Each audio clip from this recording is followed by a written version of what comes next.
حذیفہ رحمان صاحب یہ فرمائیے گا کہ حکومت کتنی سنجیدہ ہے 18ویں ترمیم لانے کے لیے؟ جی بہت شکریہ. بالکل آئین میں ہمیشہ جو ہے بہتری کی گنجائش رہتی ہے، اور 28ویں آئینی ترمیم کے حوالے سے بھی یہی حکومت کا نقطہ نظر ہے. اور میں سمجھتا ہوں کہ جب 26ویں آئینی ترمیم آئی تھی تو بہت ساری چیزیں رہ گئی تھیں، پھر پیپلز پارٹی اور ہم نے مشاورت سے 27ویں آئینی ترمیم لے کر آئے. اور اب بھی اگر ضرورت محسوس ہوگی تو لازمی 28ویں آئینی ترمیم آئے گی، لیکن اس سے پہلے ظاہر ہے ووٹس کے بغیر آپ ترامیم پاس نہیں کرا سکتے. اور سب سے بڑی اتحادی ہماری پاکستان پیپلز پارٹی ہے، تو پیپلز پارٹی کے ساتھ مشاورت ہوگی. پیپلز پارٹی کو کنونس کریں گے، کچھ جگہوں پر وہ ہمیں کنونس کریں گے. اور جب دونوں بڑی جماعتیں 223 کا نمبر نیشنل اسمبلی میں اور 64 کا نمبر سینٹ میں عبور کرنے میں کامیاب ہو جائیں گے تو لامحالہ ترمیم بھی آ جائے گی. لیکن ظاہر آئین میں ہر وقت بہتری کی گنجائش رہتی ہے، لیکن ڈفرینس آف اوپینین تو ایک جماعت میں ہوتی ہے، یہاں تو پھر بھی دو جماعتوں کا معاملہ ہے. تو میں یہ بھی نہیں کہنا چاہتا کہ پیپلز پارٹی کے ساتھ ڈسکشن ہو گئی ہے، اور یہ بھی کہنا مناسب نہیں کہ بالکل بھی کوئی بات چیت نہیں چل رہی. لیکن ظاہر ہے ایک ملک میں وزارت ہے جس کا نام منسٹری آف جو ہے وہ لا اینڈ پارلیمانی افیئرس کو وہ ڈیل کرتی ہے. تو منسٹری آف لا کا تو کام ہی یہی ہے کہ سوری لا اینڈ جسٹس، پارلیمانی افیئرس تو علیحدہ منسٹری ہے. لا اینڈ جسٹس کا کام ہی یہی ہے کہ آپ نے آئین میں بہتری کے حوالے سے، ایکٹ آف پارلیمنٹس کو بہتر بنانے کے حوالے سے، CRPC، Pakistan penal code, civil procedure code, ان سب کو بہتر بنانے کے حوالے سے کام کرنا ہے. بالکل ٹھیک ہے. حذیفہ رحمان صاحب مجھے ایک دفعہ اس کو انڈوز کر دیجیے گا کہ یہ 28ویں آئینی ترمیم کا معاملہ یا اس پہ بحث تو بعد میں ہوگی، لیکن جو چیزیں ہیں وہ پیپلز پارٹی کو کنوے کر دیا گیا ہے. ایسا نہیں ہے کہ ابھی کچھ ہے ہی نہیں. نہیں، ایسی بات نہیں ہے کہ کنوے کر دیا گیا کہ ہمیں ترمیم لا رہے ہیں، اس طرح کی چیز. جب پہلے بھی اس پہ بات ہوئی تھی تو اس پر بھی ظاہر ہے ہم نے اپنا ایک نقطہ نظر رکھا تھا پیپلز پارٹی کی قیادت کے سامنے کہ اس میں مزید بہتری ہونی چاہیے. NSC کے حوالے سے جو ہمارا نقطہ نظر تھا اس پہ انہوں نے اپنا نقطہ نظر رکھا تھا. نہیں تو آپ نے ان کے نالج میں تو لے آئے نا کم از کم کہ 28ویں آئینی ترمیم ہونے جا رہی ہے. تو یہ نالج میں ان کے لانے کے لیے میرے خیال سے میڈیا کو بتانے کی ضرورت نہیں ہے. جب پیپلز پارٹی کی قیادت خود اس کو انڈورس کرے گی تو سامنے آ جائے گا کہ ان کے نا سر، ابھی آپ نے کہا کہ ایسا بھی نہیں ہے کہ ہم نے ان کو بتایا نہیں ہے، اور ایسا بھی نہیں ہے کہ ان کو کچھ پتہ نہیں ہے یا بالکل ہی بات نہیں ہوئی اس پہ. اس کا مطلب ہے تھوڑا بہت تو بتایا گیا ہے نا. اس کی میں نے وضاحت آپ کے سامنے کر دی کہ جو ہمارا نقطہ نظر ہے NFC کے حوالے سے یا جو کچھ وزارتوں کے حوالے سے یا مزید 18ویں آئینی ترمیم کو بہتر بنانے کے حوالے سے، وہ پیپلز پارٹی کی قیادت کو ویل کنویڈ ہے، اور آج سے نہیں کئی مہینے پہلے سے. ٹھیک ہے، پیپلز پارٹی کا جو اس پہ نقطہ نظر ہے وہ بھی ہمیں ویل کنویڈ ہے.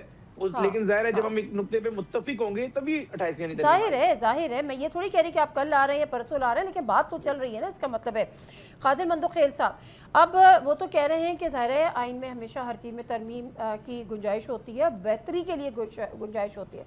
اب آپ لوگوں کا نقطہ نظر یہ ہے کہ چونکہ پیپلز پارٹی 18ویں آئینی ترمیم لے کر آئی تھی تو وہ اب مطلب بیسٹ ہے، یا اس میں کوئی تبدیلی کی ضرورت نہیں ہے، ترمیم کی ضرورت نہیں ہے.